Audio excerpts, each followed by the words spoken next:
Hey everybody, I'm Ryan from Minus the Gym, and lately I've been working a lot on my triceps, trying to grow those a little bit, and I've actually made gains not only in my triceps but also in my shoulders as a result.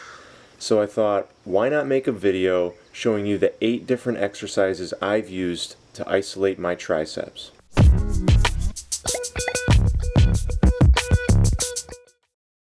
The first exercise I recommend and is great for beginners is tricep dips.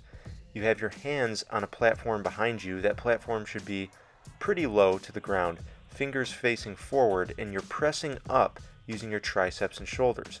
Notice that I press up until my hips are at the height of the table. Also, I have my heels resting on the floor to assist in the movement. Now, this variation has straight legs, which makes it a little more difficult. If you're a complete beginner and this is too much for you, you can always bend at the knees like this, and then you can use assistance from the thighs. So you can actually press up a little bit with your thighs to assist the triceps in this movement. The next exercise I recommend for triceps is called triangle push-ups. By forming a triangle with your hands, you're bringing the grip close together, so your hands are together below your chest, and this puts extra emphasis on the triceps. Some people call these diamond push-ups, but I prefer to call them triangle push-ups because I actually make a triangle shape with my hands. So here's an example of like a diamond shape that somebody would make with their thumbs kind of low, and what that ends up doing is making your elbows flare out just a little bit. It's more than I would prefer. So I do something different. I bring my thumbs kind of up and straight, so I'm forming more of a triangle with my thumbs and forefingers. Also, when I'm doing triangle push-ups, I like for my thumbs to be meeting the very top of my rib cage or like bottom of my chest. So basically the triangle is right between my pecs when I come down.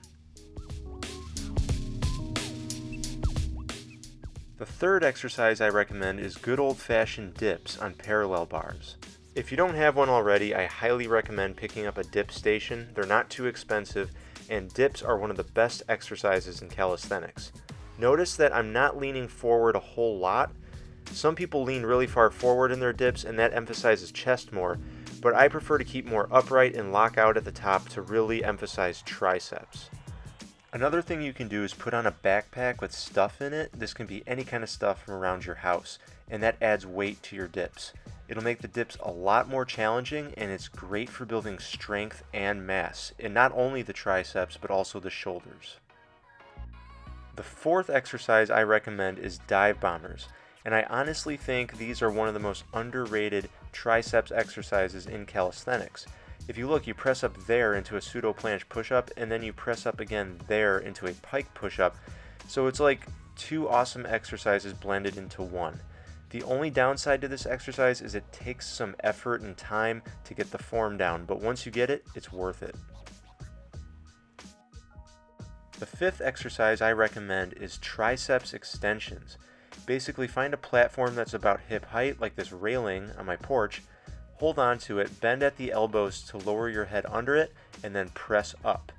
Keep your body straight, your abs tight, and your butt tight while you do this, and it's a great triceps exercise. Next, I recommend assisted one-armed push-ups. When you do these, make sure you keep the elbow of the pressing arm locked close to the ribs to emphasize triceps, and make sure you work both sides because this is a unilateral exercise.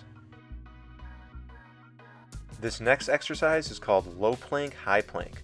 So start off in a low forearm plank, and then press with your triceps to raise up into a straight arm plank. A couple things worth mentioning about this exercise are, first of all, it's really difficult, so don't feel bad if you can't do it when you first try.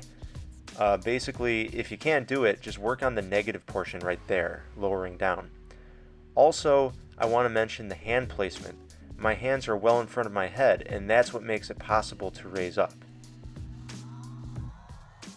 And last but not least, any floor Lsit progression is going to build your triceps like crazy. So if you haven't already, check out my Lsit video. It'll teach you how to do this stuff. But holding your butt and feet off the floor like this will build insane strength and mass in your triceps. What I'm doing here is the tucked floor Lsit, And if you lean further back in this move, so your shoulders are behind your hands, it's even harder and hits the triceps more.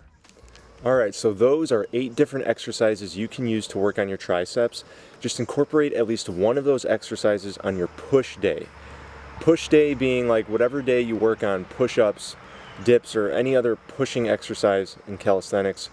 If you're not familiar with the different routines, like full body routines versus split routines, that's something worth learning. You should subscribe to Minus the Gym, because one of the next videos I'm making is all about different routines you can do. All right, work on those exercises. I hope you build your triceps, and I'll talk to you later.